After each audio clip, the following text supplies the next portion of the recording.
लोभी, कुटिल, छलिया, कपटी, महाविनाशी, ये सारी उपाधि इस दुर्योधन की थी। परंतु आज युधिष्ठिर तुमने मुझसे ये सारी उपाधियां छीन ली और अपनी बना ली। आज तुम इन सारी उपाधियों के सम्राट बन गए।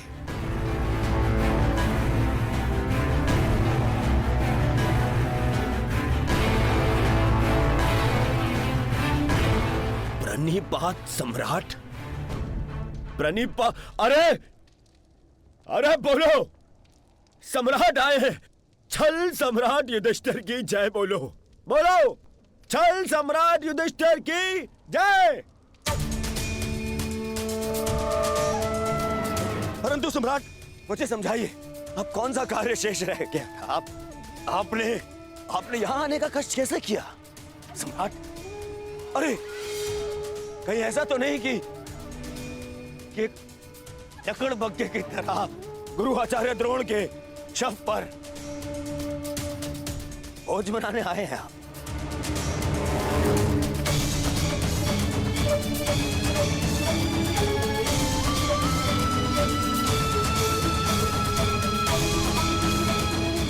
भोज मनाने आए हैं?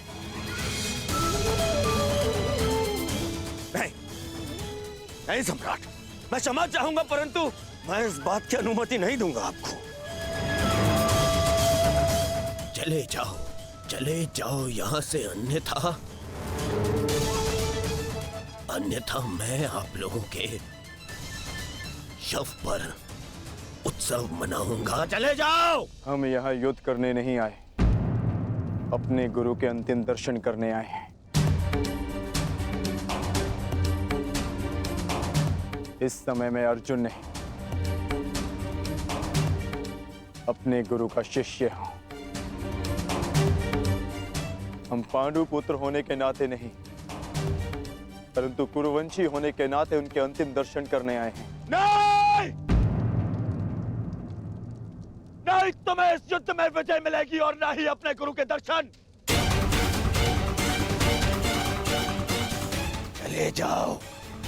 चले जाओ यहां से, अन्यथा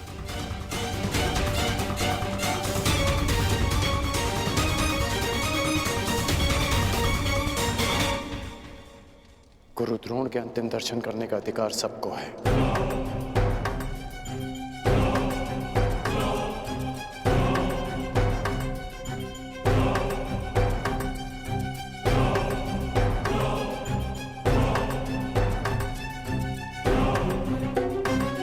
बहुत बड़ी गुरु दक्षिणा दी आपने अपने गुरु को, छल से मृत्यु दी तुमने अपने गुरु को। उन्होंने अनेकों दिव्यास्त्र सिखाए तुम सबको, परंतु विश्वासघात नामक अस्त्र का कोई उत्तर नहीं था उनके पास। धर्मराज, क्या उत्तर है आपके पास आपके छल का?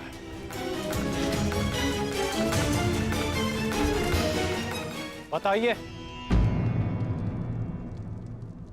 मेरा चयन बिल्कुल ठीक था, दुर्योधन तुमसे बेहतर राजा होगा।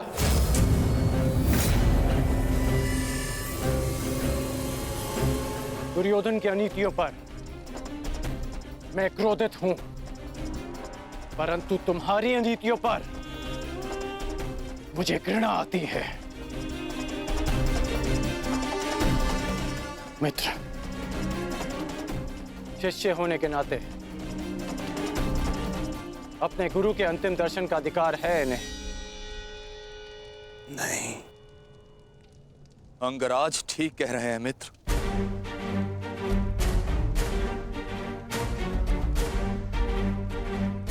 इन्हें अधिकार है। मेरे पिता ने जितना प्रेम अपने पुत्र को दिया, उतना किंचित अधिक इन पांडु पुत्रों को दिया।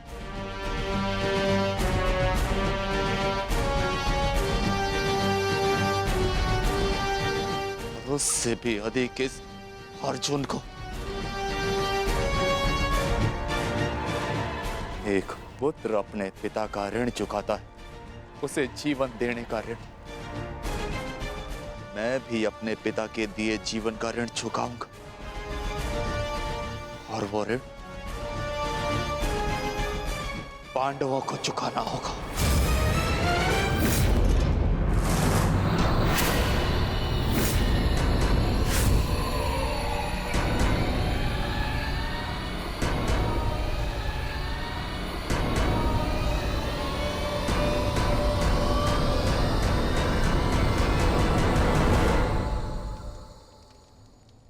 पापियों और दैत्यों की भांति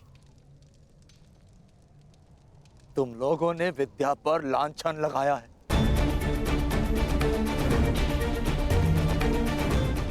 ज्ञान का नाश किया है तुम लोगों ने, नाश। धिक्कार, धिक्कार है तुम लोगों पर।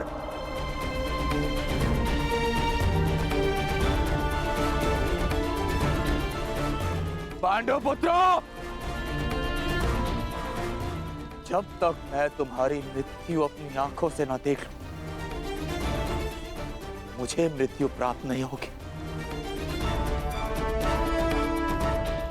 तुम्हारे वंश के साथ मृत्यु की होली खेलूंगा मैं। जिन बच्चों ने आज मुझे रोका, मैं उनकी सांसें रोक दूंगा।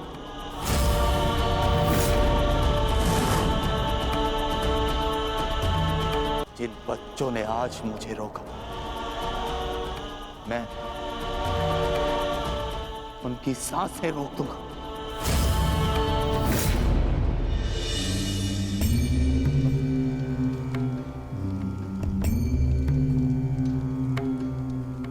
प्रेहि प्रेहि पतिभिः पूर्वैर्भिर्यत्रा न पूर्वे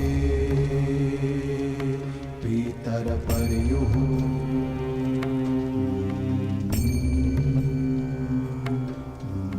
भूभराजना स्वधया मदन्तायमं पश्यासि वरुणं च दिवम्।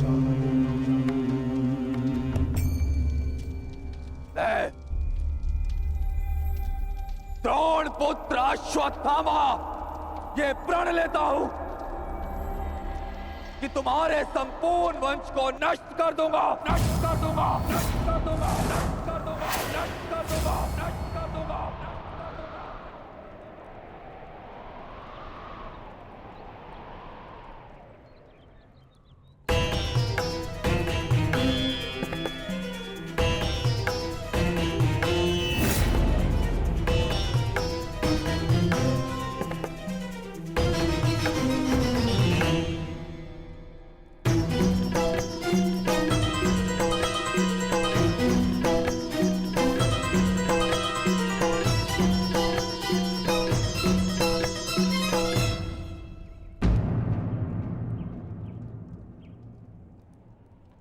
क्या सोच रही हो सखी? असंख्य चिताएं, असंख्य अग्नि जलकर भस्म हुआ मेरा मान, मेरा सम्मान, मेरा अभिमान, मेरे सभी संबंध, ये सब लाभ भी तो हानि को ही मिले हैं।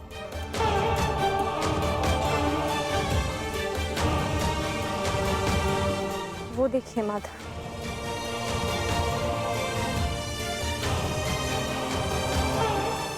भ्राता धृष्टद्युम्न के जीवन का गणित संपूर्ण हुआ।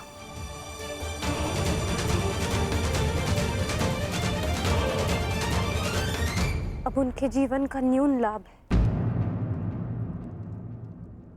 इस जटिल गणित में न केवल हानि और लाभ है सखी, इस गणित के अनेकों कोण भी हैं। उधर देखो, तुम्हारी पुत्र वधू खड़ी है।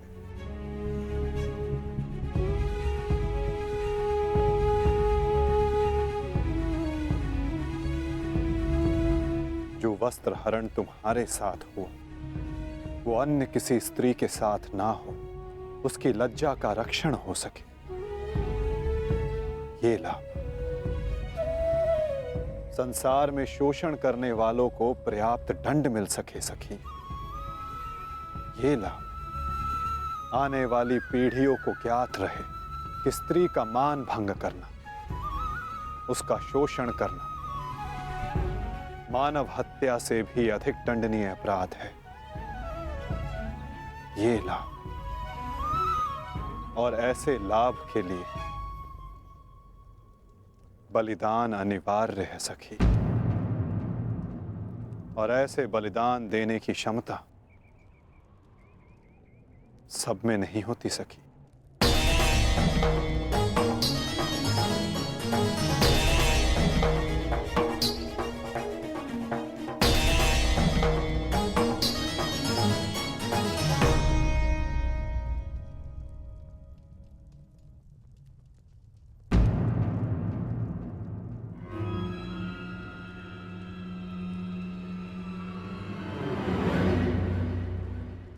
सुप्रिया का संदेश आया है भगत ग्राम से।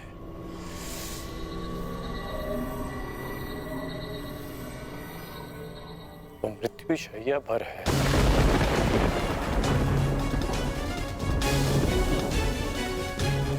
इसमें लिखा है कि उसके पास अधिक समय नहीं बचा। हमें शीघ्र उसके पास पहुंचना होगा कर्ण। उसे तुम्हारी आवश्यकता है।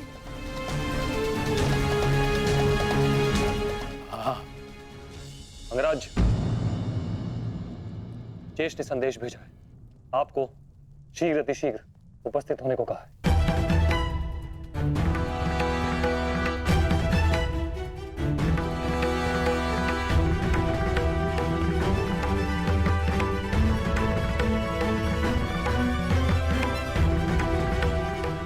मुझे जाना होगा, दुर्योधन के पास जाना होगा।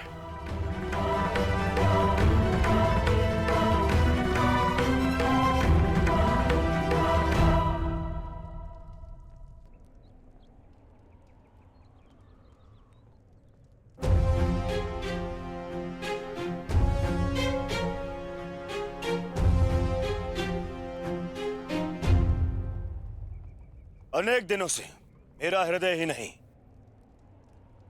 मेरा मन भी जो चाहता था, आज वो पूर्ण होने जा रहा है। दुर्योधन की पताका और हस्तिनापुर का ध्वज दोनों ही अब बलशाली होने जा रहे हैं। इस पताका की तीक्ष्णता और भी तीव्र होगी, क्योंकि इस पताका का नेतृत्व करेगा मेरा मित्र अंगराज कर्ण।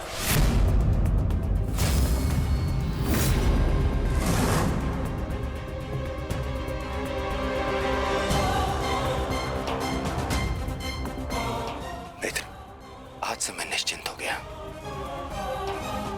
मुझे पूर्ण विश्वास है कि तुम्हारे नेतृत्व में इस युद्ध में विजय हमारी ही होगी। आज से हमारी सेना के सेनापति हो तुम।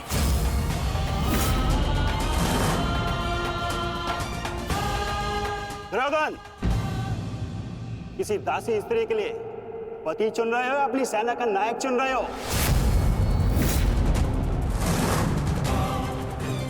एक नीची जाति के व्यक्ति को तुम हमारे सर पे थोप नहीं सकते।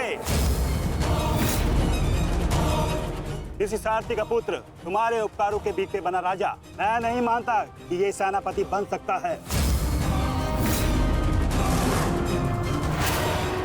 क्योंकि पलतरन पैरों में शोभा देते हैं, ना कि मस्तक पर। मेरे होने वाले सम्राट,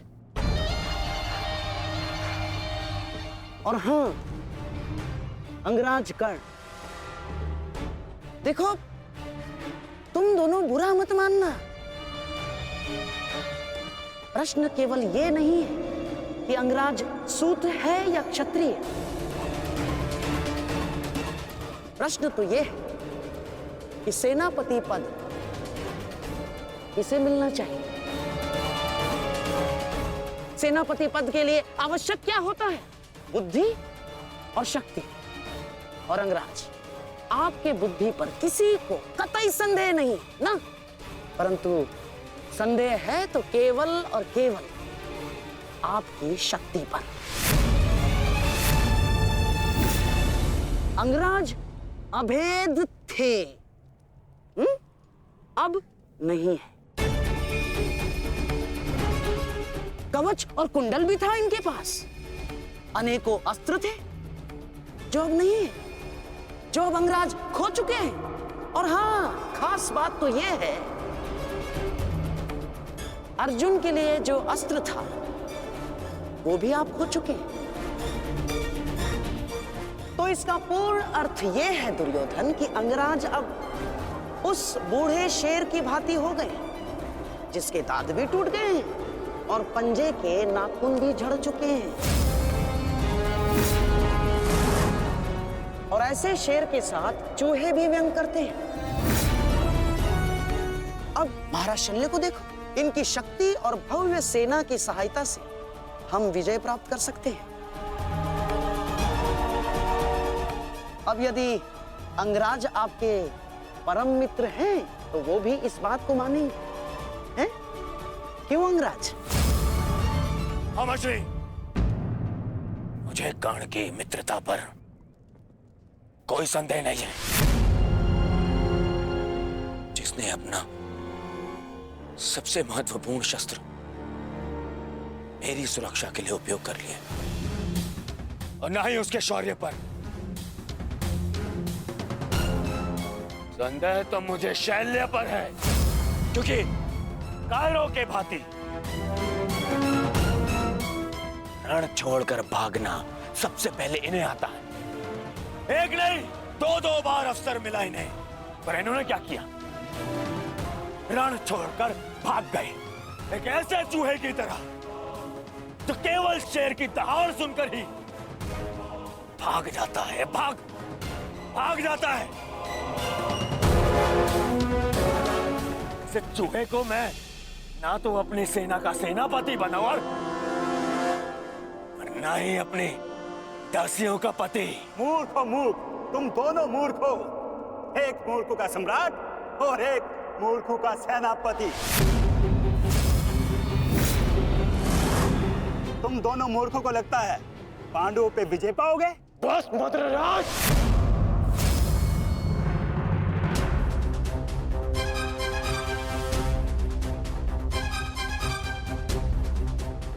मैं भले ही छोटी जाति का हूं, परंतु तुम्हारे कार्य और तुम्हारी जीवा मुझसे भी निचली जाति के हैं। तुम्हें मेरे माता पिता का ऋणी होना चाहिए कि उन्होंने मुझे अच्छे संस्कार दिए, नहीं तो अभी तक तुम्हारी जीवा मेरे पैरों के नीचे होती।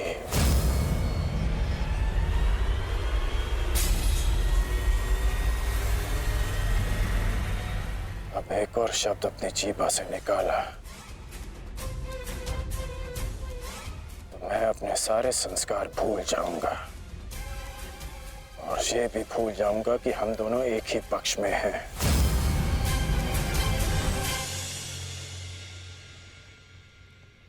कुछ भी कह लो, कुछ भी कर लो, जब तक तुम सेनापति हो मैं नहीं लड़ूंगा।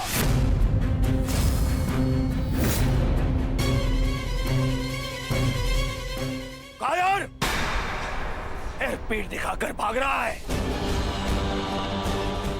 भूल गया अपने वचन, अपने प्राण कि भेज दूं तुम्हारे राज्य में यह संदेश कि उनका राजा न केवल भगोड़ा है, पर अपने वचन भी नहीं निभाता।